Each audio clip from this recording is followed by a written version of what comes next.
Hello all.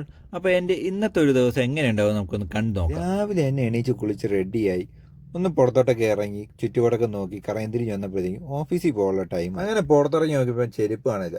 അപ്പോഴാണ് എനിക്ക് മനസ്സിലായത് കുറച്ച് പേര് നമുക്കിട്ട് പണിഞ്ഞു. രാത്രി മതിലും ചാടി വന്ന് എനിക്കിട്ട് പണി വന്നത് കുറച്ച് പട്ടിക്കൂട്ടം. അങ്ങനെ എന്ത് ചെയ്യുമെന്ന് ആലോചിച്ചിരുന്നപ്പോഴാണ് കഴിഞ്ഞ ട്രിപ്പിന് കൊണ്ടുപോയ ബൂട്ട് എൻ്റെ ശ്രദ്ധയിൽപ്പെട്ടത്. കഴിഞ്ഞ ഓഫ് റോഡ് റൈഡിനൊക്കെ പോയി മൊത്തം ചെളി അടിച്ച പാടുകളെല്ലാം ആ ഷൂ തന്നെ ഉണ്ടായിരുന്നു. കഴുകാൻ മടിച്ചിട്ട് ഒതുക്കി വെച്ചിരുന്നെങ്കിൽ ഒരു ആവശ്യം വന്നപ്പോൾ അതേ ഉണ്ടായിരുന്നുള്ളൂ. അങ്ങനെ നേരെ നമ്മൾ ഓഫീസിലേക്ക് തിരിച്ചു. പിന്നെ ഒരു കാര്യം, ഞാൻ ഇപ്പോൾ ഉള്ളത് കൊച്ചിയിലാണ്.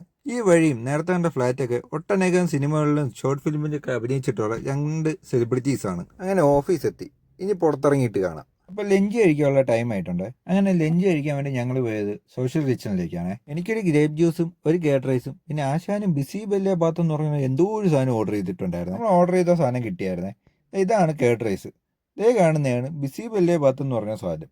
എന്താണെന്ന് നോക്കിയിട്ട് പറയാം. നമ്മുടെ കേഡ് റൈസ് അത്യാവശ്യം നന്നായിരുന്നു. കുക്കുംബറും മാതളവും ക്യാരറ്റൊക്കെ ഇട്ട് മിക്സ് ചെയ്തിട്ട് അതിന്റെ മേളിൽ കുറച്ച് മിക്സറൊക്കെ ഇട്ടിട്ട് നല്ല ടേസ്റ്റ് ഉണ്ടായിരുന്നു. പക്ഷേ ബിസി ബെല്ലേ ബാത്ത് പേര് പോലെ അത്ര ഗുമ്മൊന്നും ഇല്ലായിരുന്നു, നമുക്ക് ഇഷ്ടപ്പെട്ടില്ല. ഇത് നമ്മൾ നേരെ ഓഫീസിൽ കയറി. ഇനി നമുക്ക് വൈകിട്ട് കാണാം. എന്തൊക്കെ തിരക്കുണ്ടെങ്കിലും വൈകുന്നേരത്തെ ഈ ചായ കൂടി നമ്മുടെ ടീമിൽ ആരും മിസ്സാക്കാറില്ല. അപ്പൊ നമ്മുടെ വർക്കൊക്കെ കഴിഞ്ഞിട്ട് വൈകുന്നേരങ്ങളിലുള്ള സ്ഥിരം പരിപാടിയാണ് വണ്ടി എടുത്തൊന്ന് കറങ്ങി കൊച്ചി ഒന്ന് കറങ്ങി കാണുക, പുതിയ ഫുഡ് സ്പോട്ടൊക്കെ ഒന്ന് എക്സ്പ്ലോർ ചെയ്യുക എന്നുള്ളത്. അതൊക്കെ കഴിഞ്ഞ് കറക്റ്റ് ഒരു 9:30-10 മണിയാകുമ്പോൾ നമ്മൾ ഏരിയയിലെത്തും. വേറെ ഒന്നിനുമില്ല, ഇതിന് ഈ മൊമെന്റ്സ് ഒന്നും എപ്പോഴും കിട്ടണമെന്നില്ല. അതുകൊണ്ട് തന്നെ നമ്മൾ എപ്പോഴും ഹാപ്പി ആയിട്ടിരിക്കാൻ ശ്രമിക്കും. അപ്പൊ ഇന്നത്തെ ദിവസം വളരെ ഹാപ്പി ആയിട്ട് കഴിഞ്ഞിരിക്കുകയാണ്. എന്നാൽ പിന്നെ അടുത്ത വീഡിയോ കാണാം. Okay, by.